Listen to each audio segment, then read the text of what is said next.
nasi kai no muta noi cha guru mayum ne sa guru mayum nasi nau kya no nang gidia ai sa koi chega ai ga tangai nang dia ngang amta laitri ya sombro anang yau de sa anang ji apa itu naik wani ke penjela ini nang je number 4 ka podi na tie ba ko sing di sing ba hawa sa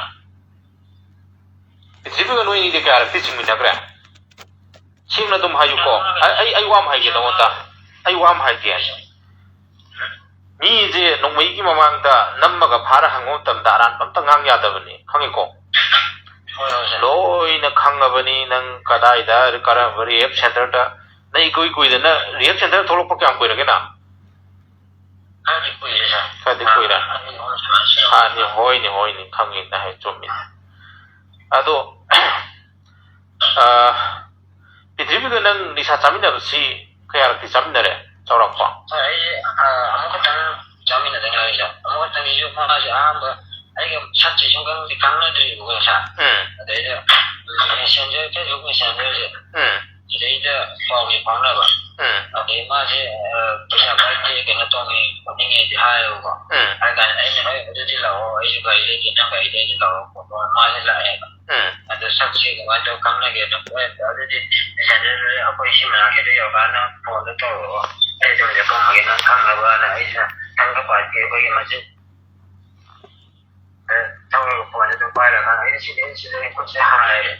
kan satu macam satu kamera itu kamera kan ada satu warna tahu apa ada nih kita pun lepas kosa ada pun gitu ada mah phone number PUP warna mesti hari berapa ada nama phone number itu mesti kan itu PUP apa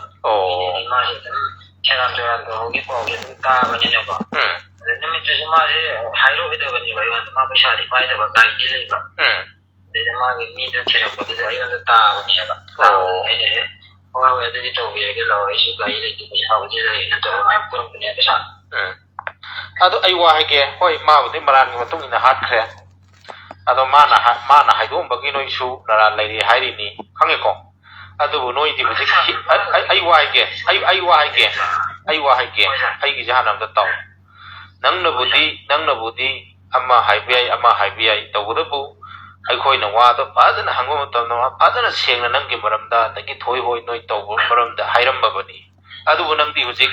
nara lai ri hai do nang hu sik ti hingi dana sidri ko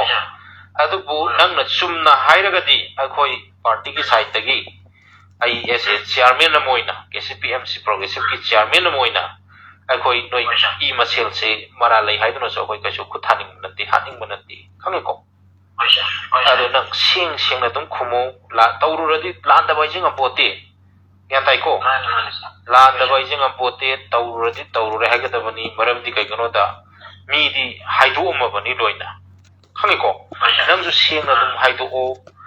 dum haiga da bani ai ta sing na nang gi maram da di ai khoi makha da gi report pikhalak pa angang jing na pikhalak pa matam da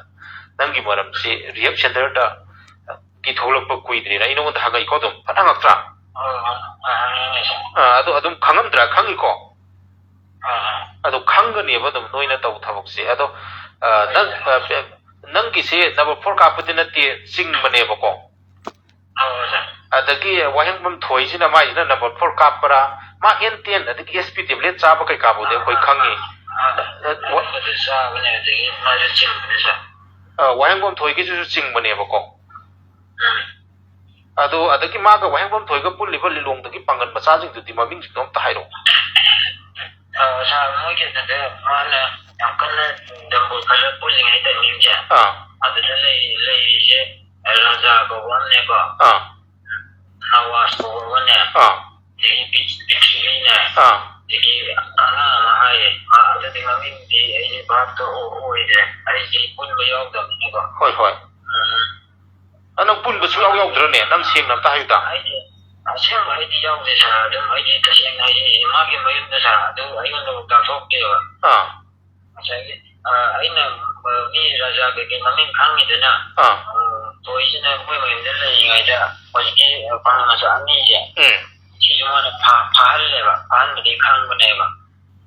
mo shi ko re mo de le ko ꯄꯣꯠꯇꯣ ꯑꯗꯨꯃꯥꯏꯅ ꯈꯪꯕꯅꯦꯕ ꯍꯧꯖꯤꯛꯀꯤ ꯅꯋꯥꯁꯥꯁꯤꯒ ꯔꯥꯖꯥꯁꯤꯒ ꯃꯣꯏ ꯄꯥꯡ ꯃꯆꯥ ꯑꯅꯤꯗꯨꯒ ꯃꯣꯏ ꯃꯩꯇꯩ ꯃꯆꯥ ꯑꯅꯤ ꯑꯃꯒ ꯂꯩꯕꯅꯦꯕ ꯃꯩꯇꯩ ꯃꯆꯥ ꯑꯗꯨꯗ ꯂꯩꯕꯗꯣ ꯃꯩꯇꯩ ꯃꯆꯥ ꯑꯅꯤꯁꯤꯅ ꯀꯅꯥ ꯀꯅꯥꯅꯣ ꯊꯣꯏ ꯍꯣꯏꯒꯤꯗ ꯂꯩꯁꯦ ꯄ꯭ꯔꯤꯊꯤꯕꯤꯒ ꯍꯧꯖꯤꯛꯀꯤ ꯑꯉꯥꯡ ꯑꯃ ꯃꯃꯤꯡꯗ ꯀꯩꯅꯣ ꯍꯥꯏꯕꯅꯤ ꯄ꯭ꯔꯤꯊꯤꯕꯤꯅ ꯄꯣꯠ ꯄꯨꯟꯁꯤꯕ ꯍꯥꯏ ꯑꯣ ꯄꯨꯟꯁꯤꯕ ꯃꯣꯏ ꯁꯨꯃꯥꯏꯅ ꯂꯩꯌꯦꯅ ꯍꯥꯏꯌꯦꯕ ꯁꯥꯔ ꯑꯗꯨꯗ तसेंना ꯑꯩꯉꯣꯟꯗꯗꯤ ꯃꯌꯨꯝꯗꯨ ꯇꯥꯛꯊꯣꯛꯇꯦ ꯑꯩꯉꯣꯟꯗ ꯀꯩꯅꯣ ꯀꯩꯝꯇ ꯑꯗꯨ ꯄꯥꯀꯦꯠꯇ ꯍꯥꯏꯗꯣꯛꯇꯦꯕ ꯍꯣꯏ ꯑꯗꯨꯒ ꯅꯪ ꯍꯣꯏ ꯑꯗꯨꯒ ꯅꯪ ꯃꯃꯥꯡꯗꯁꯨ KCP PWG ꯒꯤ ꯁꯔꯦꯟꯗꯔ ꯒ꯭ꯔꯨꯞꯇꯨꯒꯤ ꯃꯤꯡꯗ ꯅꯪ ꯈꯨꯠꯂꯥꯏ ꯀꯣꯟꯅ ꯅꯪ ꯏꯝꯐꯥꯜ ꯋꯦꯁꯀꯤ CTO ꯅ ꯐꯥꯏꯀꯣ ꯋꯥꯀꯠ ꯃꯤꯐꯝꯒ ꯇꯧꯗꯅ ꯇꯧꯕꯤꯀꯣ ꯏꯝꯐꯥꯜ ꯋꯦꯁꯀꯤ ꯀꯃꯥꯟꯗꯣ ꯀꯥꯡꯕꯨꯅ ꯃꯃꯥꯡꯗ ꯅꯪ KCP People War Group की सरेंडर कांगबू दुकी मिंग दनंग फा की बगी रिपोर्ट लयबा चुम्ब्रा सरेंडर कांगबू दुकी दी फा दे सा आइने फा ने कोई यमु पाइ खोम बजो ओइ ने पाइ खोम दो People War Group तुनी ने पांगई दगी रना प्रताप भाई दो वैरांग केम तो मई की बचा नुपा रना प्रताप नेपाली नुपी लोग दो ओइ ने थोई होई मोई लोई पुल्ली बिने मोई दुनी ने मोई की नहीं जो सा कहीं अभी पूरा यो उन्हें अभी थोड़ी सी तो कागज चेंज बने होगा चेंज करने माने पुलाई से थंजला मगा अयो ने थंजला मगा चेंज करेगा अयो ने पाव लो माने चेंज करेगा तो सारे अयो ने ताहो ने मामा अंदर जो अयो ने तुम्हारे मागे हाथ तो ते अयो ने होंगे तुम्हारे शो दे अयो ने तो साता है ओके ओ थोड़ी सी नंबर 4 का पति नती माइ तो चिंग भाई से करी निशा हुई तो नंबर 4 का इतना चिंग जे नंबर 4 ने ऐसा मागी मयम तो दिमाग लेटर नंबर जिंग नंबर तो दिमाग लेटर तो उन्होंने की पिरक तरह ने दिमाग पैसा खर्च पके अदम बजे ले सा एक है जे ममंग दे सा मागी हाथ पे जो खा बनी ने को किन ने जो वहां से याद देगा को बमा ने वो सुना याद देगा मागी हाथ पे पाई है अनिरक छोड़ेगा तो मागा बमा ने वो मागा चने को हम तो याद देगा तो नहीं कोई है वो के देगा अखोई यमु पाइ खंबा लेंगा दे ई थौ खरा को दितो में को अदगी यमु पाइ खंबा फागे दे ई पुरा पोथारगा कैम तो दे ले जरे सा पाइ खंबा को होजिकी नंबर 4 सिंगिबा वायंबम थोइजिगा दि मोय अमत मोय पाउ फाउनरगा मोय की मखादा नत्रो नम तरो मिजा मोय मखादा फरेने नंगना चंगा इबा पाउ फाउरो इजे फाइ नंग होय मियोइबो इसे लानदबो गंपोते खंगेको अदगी नंगे मरुप हाइगद्रा इताउ हाइगद्रा अमा युगी ने न चंगा इदुसु फाइ अदो कनो तौबदबनी अखोय लालुरदि लालुरे हाइगदबनी नंग हाइदो होय याय खंगेको अदर अखोय गिददि लालेन चंगक मी अमदा खोय खुथाती खंगबा लालेन बु चंगजरा अब मी खुथाती अदुगा अखोइदि लोय खंगिनी अदुबु खंगमना कोइथेनगा चेनबा कछु हिंगोय अदुम हातोइनी अदु समाइ तौ अमो ओइगेरा नंगोंदा लेइबा प्रॉब्लम से करिनोदा नंगोंदा लेइबा प्रॉब्लम सी वहेंगम थोइ हारिबा मीदुगा लोइनरुबदगी नंग सना सिबियोना कलेबदा प्राइजेट फंगे हाबदुनी क्या ताइको अदु होय नंग अदु वहेंगम थोइगा नंगा निसादि क्यारक्ति चामिनग्रेबा से सा दum खौति दum चामिनै दि toina dina to ma ke ai se dum sa yim de to le se ba se to ma la ai la thong an de le ka ha ba ba to pul le o nisha di mana por ko ai to wi nang la ru bra nisha je kena to mana por ko sia wa de wa ni cha ta lo ni na sia kai de ki lo wi nisha je je khe lo de lo wi sa o खेगाव कना इमुंग no Ming ममिंग तो खंगरा खेगाव के सा ममिंग नि खंगे वो हले पमै फाव दे याव okay फरे ने रि नम सु क्यान ताव को अदो आई नो दो वाम हाइके ओइसा थोइगी नुबी दो मदु सु दिमा लेटर नंबदा अदो इफोंग फोंग न दम चेनै हारे यावरे हारे सा मुई सा मथे न दम समाना बने सा ते के हम तो दो ने मा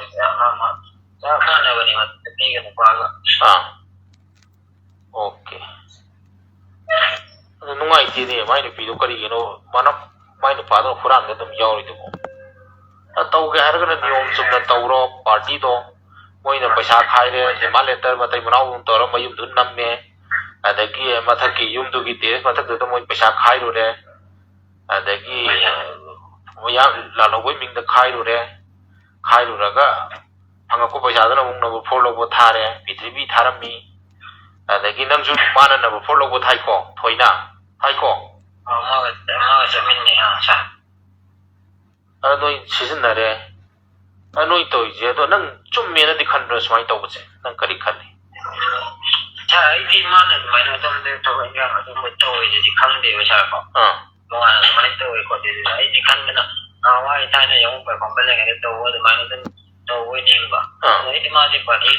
ꯇꯧꯔꯤꯁꯦ ꯈꯪꯗꯦ ꯑꯩꯗꯤ ꯄꯥꯔꯇꯤꯒꯤ ꯃꯔꯝꯗ ꯀꯩꯝꯇ ꯃꯥ ꯁꯝꯅꯗ꯭ꯔꯦꯕ ꯃꯔꯛ ꯃꯔꯛꯇ ꯃꯥꯅ ꯂꯥꯛꯏꯁꯤꯁꯨ ꯑꯗꯨꯝꯕ ꯂꯧꯕ ꯈꯣꯠꯄꯒꯤ ꯑꯗꯨꯃꯥꯏꯅ ꯂꯥꯛꯄꯅꯦꯕ ꯑꯗꯣ ꯑꯩꯗꯤ ꯃꯥꯁꯦ ꯀꯩꯝ ꯇꯧꯗꯕꯣꯏ ꯅꯤꯡꯉꯦ ꯑꯗꯨꯒ ꯑꯗꯨꯃꯥꯏꯅ ꯇꯧꯔꯝꯃꯦ ꯈꯣꯠꯂꯦꯅ ꯍꯟꯗꯛ ꯌꯥꯎꯔꯛꯄꯗꯨꯗꯤ ꯃꯤꯅꯁꯨ ꯑꯗꯨꯝ ꯆꯨꯝꯃꯦꯅ ꯍꯥꯏꯔꯛꯄꯗꯨꯗꯤ ꯑꯩꯁꯨ ꯑꯩ ꯌꯥꯝ ꯁꯣꯜꯂꯝꯃꯦꯅꯥꯅ ꯑꯩ ꯏꯁꯥꯗ ꯈꯟꯖꯜꯂꯨꯔꯀꯥꯟꯗꯕꯨꯗꯤ ꯑꯩ ꯈꯪꯉꯦꯕ ꯑꯩꯅ ꯀꯩꯒꯨꯝꯕ ꯃꯥꯅ ꯑꯗꯨꯃꯥꯏꯅ ꯇꯧꯋꯦ ꯈꯣꯠꯂꯦ ꯍꯥꯏꯔꯝ ꯇꯥꯔꯒꯗꯤ ꯁꯥꯔ ꯑꯩꯁꯨ ꯀꯩꯁꯨ ꯑꯩ ꯄꯨꯜꯂꯣꯏꯕ ꯑꯩ ꯇꯁꯦꯡꯅ ꯁꯥꯔ ꯅꯨꯄꯤ ꯑꯉꯥꯡ ꯊꯤꯔꯀꯥꯟꯗ ꯑꯩꯁꯦ ꯁꯤꯒꯨꯝꯅ ꯄꯣꯊꯥꯖꯔꯒꯦ ꯌꯨꯝꯗ ꯆꯥꯛꯈꯨꯝ ꯆꯠꯄ ꯑꯗꯒꯤ ꯅꯨꯡꯊꯤꯜ ꯁꯨꯝ ꯆꯠꯄ ꯑꯗꯨꯝꯕ ꯑꯉꯥꯡ ꯑꯃꯁꯨ ꯇꯧꯔꯒ ꯑꯗꯨꯃꯥꯏꯅ ꯇꯧꯔ ꯂꯩꯖꯔꯕꯅꯦꯕ ꯁꯥꯔ ꯑꯩ ꯑꯣꯀꯦ ꯋꯥꯍꯦꯡꯕꯝ ꯊꯣꯏꯒꯤ ꯃꯥꯒꯤ ꯃꯄꯥꯗꯣ ꯂꯩꯈꯤꯗꯕ ꯑꯩꯈꯣꯏ ꯊꯕꯥ ꯀꯧꯏꯀꯣ ꯀꯧꯏ ꯀꯧꯏ ꯃꯣꯏꯁꯦ ꯋꯥꯕꯒꯥꯏ ꯇꯦꯔꯥꯄꯤ ꯁꯛꯇꯒꯤ ꯋꯥꯕꯒꯥꯏ ꯇꯦꯔꯥꯄꯤ ꯁꯛꯇꯒꯤꯅꯦꯕꯀꯣ ꯑꯩꯈꯣꯏ ꯃꯃꯥꯁꯤꯅ ꯑꯩꯈꯣꯏ ꯃꯅꯥꯛꯇꯒꯤꯅꯦꯕꯀꯣ ꯑꯩꯈꯣꯏ ꯃꯅꯥꯛꯇꯒꯤ ꯑꯣꯏꯕꯁꯤꯗ ꯃꯥꯁꯦ ꯑꯩꯈꯣꯏ ꯂꯩꯀꯥꯏꯗ ꯆꯥꯎꯋꯦꯕ ꯃꯥꯒꯤ ꯋꯥꯔꯤꯁꯦ ꯆꯥꯎꯕ ꯀꯥꯟꯗ ꯁꯥꯔ ꯑꯗꯨꯃꯥꯏꯅ ꯃꯥꯁꯦ ꯑꯩꯈꯣꯏꯒꯤ ꯃꯥꯃꯁꯨ ꯍꯣꯁꯄꯤꯇꯥꯜꯗ ꯂꯩꯌꯦꯕꯀꯣ ꯁꯥꯔ ꯑꯗꯨꯗ ꯃꯥꯏ ꯃꯄꯥꯁꯤꯁꯨ ꯂꯩꯕ ꯃꯥꯏ ꯃꯄꯥꯁꯤꯁꯨ ꯂꯩꯀꯥꯟꯁꯤꯗ ꯃꯥꯏꯁꯤꯗꯤ ꯀꯅꯥꯝ ꯂꯥꯛꯄꯗꯅ ꯇꯧꯗꯦꯕꯀꯣ ꯑꯗꯩꯗ ꯃꯄꯥꯁꯤꯁꯨ ꯁꯤꯔꯦ ꯑꯩꯈꯣꯏꯒꯤ ꯃꯥꯃꯁꯤꯁꯨ ꯁꯤꯔꯦꯕꯀꯣ ꯑꯗꯩ ꯃꯥꯁꯦ ꯃꯄꯥꯗ ꯁꯤꯈ꯭ꯔꯕꯅꯤꯅ ꯁꯣꯝꯗ ꯂꯩꯐꯝꯗ ꯂꯩꯇ꯭ꯔꯦꯗꯅ ꯑꯩꯈꯣꯏ ꯃꯥꯁꯤꯅ ꯑꯩꯈꯣꯏ ꯃꯥ ꯂꯩꯉꯩꯁꯤꯗ ꯑꯩꯈꯣꯏ ꯃꯥꯁꯤꯅ ꯌꯥꯝ ꯃꯤꯅꯨꯡꯁꯤ ꯆꯥꯎꯕ ꯍꯥꯏꯇꯥꯔꯦꯀꯣ ꯑꯗꯩ ꯑꯉꯥꯡꯗꯨ ꯁꯤ ꯆꯪꯐꯝꯁꯤꯗ ꯂꯩꯇ꯭ꯔꯦ ꯈꯣꯠꯇ꯭ꯔꯦ ꯅꯨꯡꯉꯥꯏꯇ꯭ꯔꯦꯅ ꯑꯩꯈꯣꯏꯗ ꯂꯩꯍꯟ ꯈꯣꯠꯍꯟꯗꯅ ꯑꯩꯅꯀꯣ ꯑꯩꯒꯤ ꯐꯤꯔꯣꯟꯒꯤ ꯊꯝꯕꯤꯗꯅ ꯑꯩꯅ ꯆꯥꯒꯗꯕ ꯆꯥꯛ ꯄꯤꯖꯗꯅ ꯈꯣꯠꯆꯗꯅ ꯑꯗꯨꯃꯥꯏꯅ ꯇꯧꯔꯦ ꯌꯥꯝꯅ ꯑꯩꯅ ꯅꯨꯡꯁꯤꯅ ꯀꯩꯅꯣ ꯇꯧꯔꯛꯈꯤꯕ ꯑꯉꯥꯡꯅꯦꯕ ꯑꯗꯩꯗꯤ ꯃꯥꯁꯦ ꯈꯔ ꯂꯩꯔꯒ ꯑꯗꯨꯝ ꯄꯥꯔꯇꯤ ꯀꯩꯅꯣ ꯇꯧꯔꯦꯅ ꯑꯗꯨꯝ ꯆꯠꯈ꯭ꯔꯒ ꯑꯩꯉꯣꯟꯗ ꯄꯥꯎ ꯅꯦꯄꯥꯜꯗ ꯂꯩꯔꯀꯥꯟꯗ ꯄꯥꯎ ꯑꯗꯨꯃꯥꯏꯅ ꯐꯥꯎꯔꯛꯑꯒ ꯄꯥꯏꯈꯣꯝꯕꯅ ꯁꯨꯃꯥꯏꯅ ꯇꯧꯋꯦ ꯈꯣꯠꯂꯦꯅ ꯄꯥꯎ ꯊꯕꯛꯇꯣ ꯑꯗꯨꯃꯥꯏꯅ ꯈꯔ ꯇꯧꯔꯝꯕꯅꯦꯕ ꯁꯥꯔ ꯇꯧꯔꯝꯕꯗꯒꯤ ꯑꯩꯁꯦ ꯐꯥꯕꯗꯤ ꯑꯗꯨꯝ ꯇꯣꯛꯈ꯭ꯔꯦꯕ ꯃꯣꯏꯁꯤꯗꯗꯤ ꯀꯩꯅꯣ ꯇꯧꯔꯔꯣꯏꯅ ꯑꯗꯩ ꯑꯗꯨꯝ ꯄꯣꯊꯥꯈ꯭ꯔꯦꯕ ꯑꯩꯗꯤ ꯁꯥꯔ ꯐꯔꯦ ꯑꯗꯒꯤ ꯃꯥꯒꯤ ꯃꯃꯥꯗꯨꯗꯤ ꯂꯩꯔꯤꯕ ꯊꯣꯏꯒꯤ ꯃꯃꯥꯗꯤ ꯃꯃꯥꯁꯨ ꯂꯩꯇꯦ ꯁꯥꯔ ꯃꯥꯒꯤꯅꯦ ꯃꯥ ꯃꯊꯟꯗꯅꯦ ꯂꯩꯔꯤꯁꯦ ꯁꯥꯔ ꯅꯨꯡꯁꯨ ꯌꯥꯝ ꯅꯨꯡꯉꯥꯏꯇꯦꯅꯦ ꯑꯗꯨꯃꯥꯏꯅ ꯇꯧꯔꯦ ꯑꯗꯨ ꯃꯥ ꯉꯥꯎꯁꯟꯅꯔꯦ ꯑꯗꯣ ꯂꯝ ꯌꯥꯝ ꯍꯦꯜꯂꯦ ꯉꯥꯛꯄꯤꯕ ꯌꯥꯕꯒꯤ ꯃꯔꯥꯟꯗꯤ ꯃꯉꯣꯟꯗ ꯂꯩꯇ꯭ꯔꯕꯅꯤ ꯈꯪꯉꯕ ꯑꯗꯨꯕꯨ ꯆꯪꯖꯔꯛꯑꯒꯗꯤ ꯀꯥꯏꯗꯦ ꯆꯪꯖꯔꯛꯑꯒꯗꯤ ꯃꯥ ꯑꯗꯨꯕꯨ ꯈꯤꯇꯪ ꯂꯥꯏꯠ ꯑꯣꯏꯕ ꯃꯥ ꯆꯩꯔꯥꯛ ꯑꯃꯗꯤ ꯄꯤꯔꯒ ꯃꯥ ꯃꯊꯋꯥꯏ ꯐꯥꯎꯗꯤ ꯍꯤꯡꯕ ꯌꯥꯏ ꯑꯗꯒꯤ ꯋꯥꯍꯦꯡꯕꯝ ꯊꯣꯏꯒꯤ ꯃꯥꯒꯤ ꯅꯨꯄꯤꯒꯤ ꯃꯃꯤꯡꯁꯤ ꯀꯔꯤꯅꯣ ꯃꯥꯗꯣ ꯂꯪꯊꯕꯥꯜꯗꯩ ꯑꯣꯏꯔꯝꯒꯅꯤꯅꯦ ꯂꯪꯊꯕꯥꯜꯗꯩꯅꯦ ꯁꯥꯔ ꯕꯣꯕꯤ ꯀꯧꯕꯅꯤ ꯕꯣꯕꯤ ꯌꯨꯝꯅꯥꯛꯇꯤ ꯀꯔꯤꯅꯣ ꯌꯨꯝꯅꯥꯛꯁꯤꯗꯤ ꯈꯪꯗꯦ ꯁꯥꯔ ꯈꯪꯗꯦ ꯕꯣꯕꯤ ꯂꯪꯊꯕꯥꯜ ꯀꯥꯏ ꯖꯒꯥꯗꯩꯅꯣ ꯕꯣꯕꯤꯁꯦ ꯂꯪꯊꯕꯥꯜꯒꯤ ꯃꯅꯤꯡ ꯀꯩꯅꯣ ꯑꯣꯏꯗꯣꯏꯅꯤ ꯁꯥꯔ ꯑꯣꯏꯐꯝ ꯂꯩꯕꯗꯣ ꯑꯩꯈꯣই ꯅꯔꯥꯟ ꯀꯣꯟꯖꯤꯟ ꯍꯧꯖꯤꯟꯐꯝ ꯅꯠꯇꯕ ꯑꯗꯨꯒꯤ ꯃꯊꯪꯒꯤ ꯍꯥꯏꯖꯟꯕꯗꯣ ꯑꯗꯨꯒꯤꯗꯨꯅꯤ ꯑꯣꯀꯦ ꯕꯣꯕꯤ ꯃꯇꯩ ꯃꯅꯥꯎ ꯃꯥꯟꯅꯔꯒ ꯅꯪꯁꯨ ꯈꯪꯉꯦꯕꯀꯣ ꯃꯣꯏ ꯃꯇꯩ ꯃꯅꯥꯎ ꯃꯥꯟꯅꯔꯒ ꯗꯤꯃꯥꯟ ꯂꯦꯇꯔꯒ ꯅꯝꯅ ꯈꯣꯠꯇꯅ ꯅꯤꯁꯥ ꯆꯥꯕ ꯃꯌꯥꯝ ꯊꯝꯖꯤꯜꯂꯦ ꯂꯣꯏ ꯈꯪꯉꯦꯕꯀꯣ ꯅꯪꯁꯨ ꯑꯗꯨꯃꯥꯏꯅ ꯑꯗꯨꯝ ꯄꯥꯎꯗꯤ ꯑꯗꯨꯝ ꯇꯥꯏꯌꯦꯕ ꯑꯩꯁꯦ ꯃꯇꯩ ꯃꯅꯥꯎ ꯆꯞ ꯃꯥꯟꯅꯕꯅꯤ ꯀꯩꯅꯣ ꯍꯥꯏꯕꯒꯤ ꯄꯣꯠꯇꯣ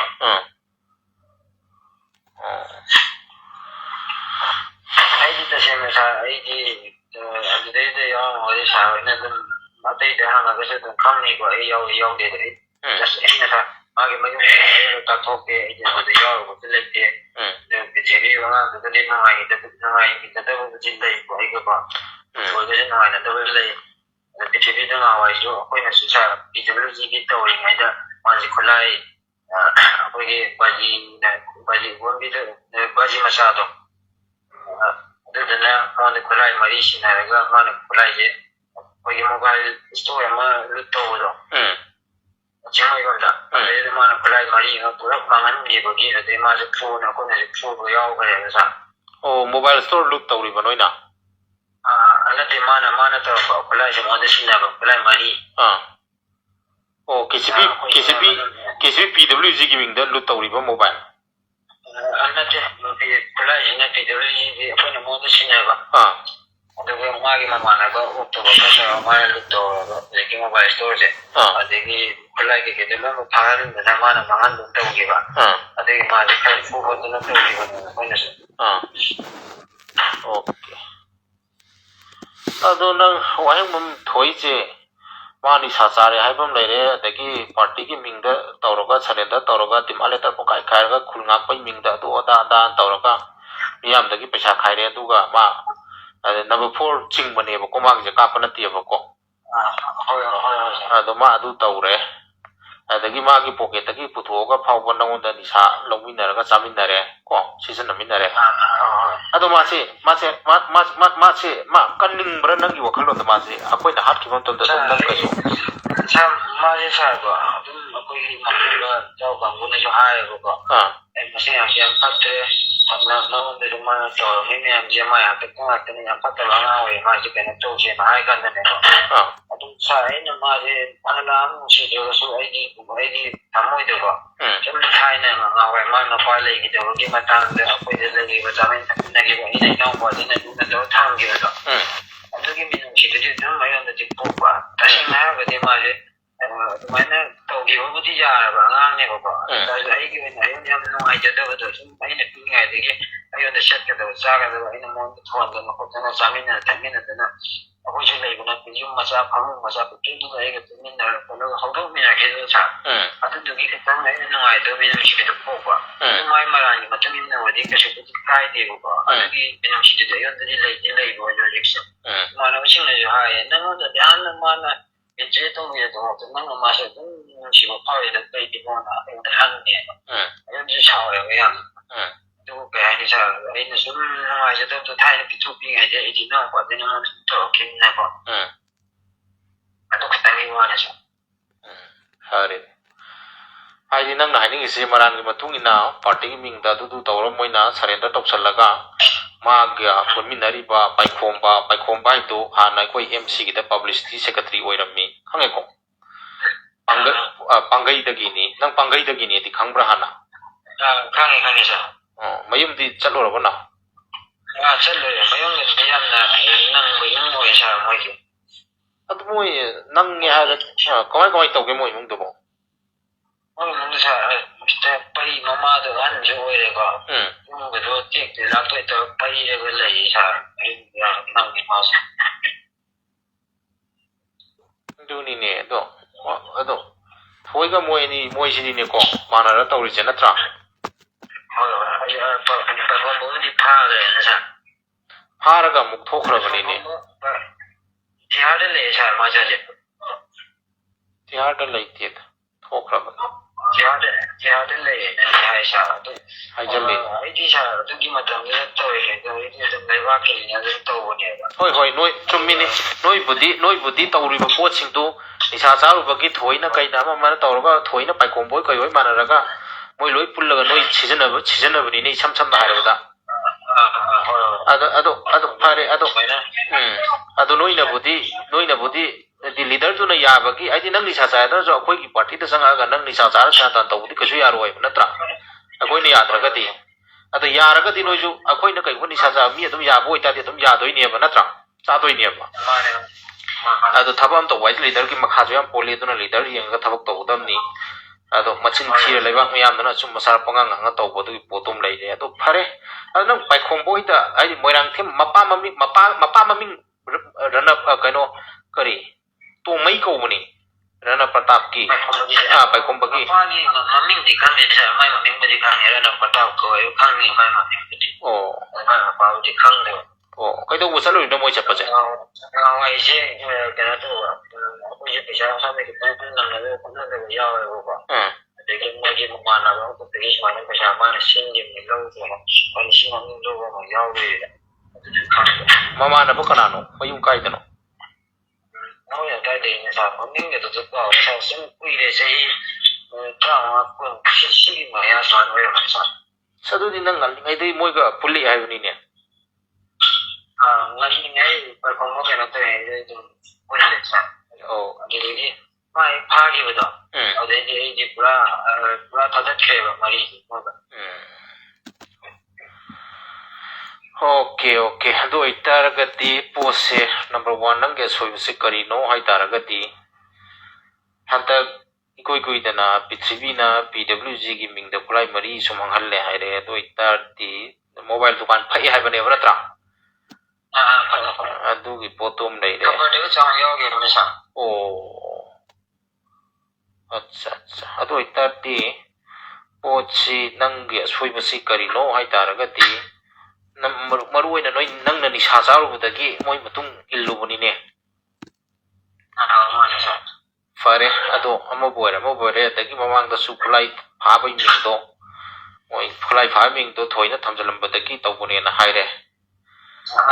adu ju khabar chaw na yo ge ni sa mana to maga ma sian ge rai phaw okay ado samai tawro na isam samna ne samai tawro wahengbam thoi hairibasi aigi inaw nupagum na khallaga aigi yum sidamasi imung wanung leitabadagi magi ahlama leitabadagi masi ekhoigi yamdaknaba mi inaw nupa moina masi loinarakpane dugo aina nisapasa sarubana hanan hujikti nang sadre ko nisapasa se sadre sari tele ude fare ado itadi hanan nisapasa hoji ai rehab tagi tholokpasu kuijadri maga tawraga nisapasa sadana khotana tawrubadagi ai simaga tinarure ado maga tinarubadagi aisu asoiba haibasi oire aduna maga sanasibagi manakta lepa dagi aisi praichit phange haibaduni adubu leibak miyamna amadi KCPMC progressive na maga tinarubadagi ai soire lanjare matungda mona haiba wahengbam thoi haiba mioi sigai amona tinajara roi aduga matungda su nisa sajara roi haiba poto dumaina sengto ko sa ide ai kenoje nisa bada sa bagi matang sa ide sum ai yi ba ko gi ti mapam kai ka hasu khang de bo sa ila kai ji pang khang de bo khang mani khang ne noi lekai mi loi khangi khang bo yo sa ayam ma ji khang de bo de ne ki ma pang gi su khang de bo ya ki ma pang gi khang ge de ai ji ba pam ai ki ji de khang na bo gi mong ji la ka ji khainaroi ai wa haike nang ni sa sa di chai hai dokadam ni hana charam hai gadam ni nang ni sa chara lo chan bayaroi ya tai ko nang nu fa tho nang hana charam mi adu nang ai hana charam mi adu bu ai hujiki chararoi adu ka hariba wahengbam thoi hariba ai gi naw makni khallaga ai gi yumda leram maga tinarubadagi ai sumaina party ki side tagi ai sumaina awaba si tabagi film da leire masi ai bungak piu ai matungda amonna hariba wahengbam thoi hariba nupaji ga ai amonna tinajara roi moi ga punjara roi pullaga ai ni sasu sajara roi adama haigdaba nangi maruina nangi problem jo kaino ta nisa sasallaga nangna moi ga tinarubane ba nisa dugi mayaina chumiko nangna direct ai thoina nisa chasallaga ama tawraga mana party kai mingda KCP gi mingda dagi PWG ga pai jindana serandran tawraga moina paisa pukai khairai ba paisa na tawra nisa ga chasan kosan tawraga aduda nangju nisa do charu nisa chaba mi amani nangju yauksallu bane ba chumiko tasengna nangna intentionally wholeheartedly nangna thamoi aidi tauge yauna tauba aidi ai chwaina party gi mingda chwai paisa khairaga KCP gi maikhum upaga paisa thoiga manaraga paisa khairaga nisa chage aibadi natteba natra ado nang khangna raba KCP gi mingda khangna ai chwai arana pambai toroga KCP gi maikhum upsallaga paisa khairaga leibak myam dagi paisa khairaga nisa chage gaina noi haina badi leibra ba leiraga di lei tum hayau ko adu leiti adu leitraga di phare nang hana nisa charmi ai hana nisa charmi adu hujik ai chadre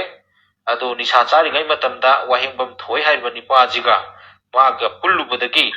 aiji salasi bagi manakta lepada praichit phange habiduni ai lebak miyamda amadi KCPMC Progressive-ता ꯑꯩꯒꯤ ꯑꯁꯣꯏꯕꯁꯦ ꯃꯁꯤ ꯃꯇꯨꯡꯗ ꯑꯃꯨꯛ ꯍꯟꯅ ꯇꯧꯖꯔꯔꯣꯏ ꯑꯗꯨꯅ ꯑꯩꯒꯤ ꯑꯔꯥꯟꯕ ꯀꯌꯥ ꯂꯩꯔꯤꯕꯁꯤꯡꯁꯦ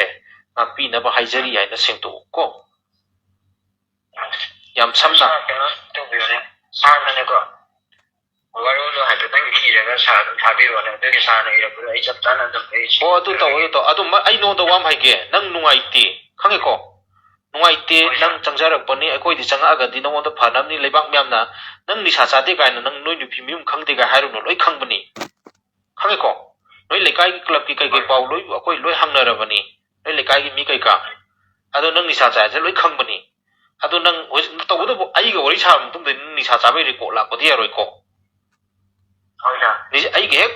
ꯅꯪꯅ ꯍꯦꯛ ꯁꯦꯡꯇꯣꯛꯈ꯭ꯔꯕ ꯃꯇꯨꯡꯗ ꯅꯤꯁꯥ ꯆꯥꯕꯒꯤ ꯔꯦꯀꯣꯔꯠ ꯍꯦꯛ ꯂꯥꯛꯑꯕ ꯅꯪ ꯈꯣꯡꯗ ꯀꯥꯞꯀꯅꯤ ꯅꯪ ꯁꯦꯝꯕ ꯌꯥꯎꯀꯣ ꯑꯗꯨ ꯅꯪ ꯑꯗꯨ ꯅꯁꯥ ꯈꯪꯒꯗꯕꯅꯤ ꯑꯣ ꯐꯔꯦꯅꯦ ꯑꯗꯨꯗꯤ ꯑꯩ ꯅꯣꯏꯅ ꯁꯦꯡꯗꯣꯛꯀꯗꯕ ꯋꯥꯔꯣꯜꯗꯣ ꯑꯩ ꯀꯩꯅꯣ ꯇꯧꯔꯒꯅꯦ ꯑꯩ ꯑꯝꯇ ꯀꯔꯤꯅꯣ ꯑꯩ ꯌꯦꯡꯉꯒ ꯏꯔꯒ ꯊꯥꯔꯛꯑꯒꯦ ꯅꯉꯣꯟꯗ ꯀꯣ ꯑꯣ ꯐꯔꯦ ꯊꯝꯃꯣ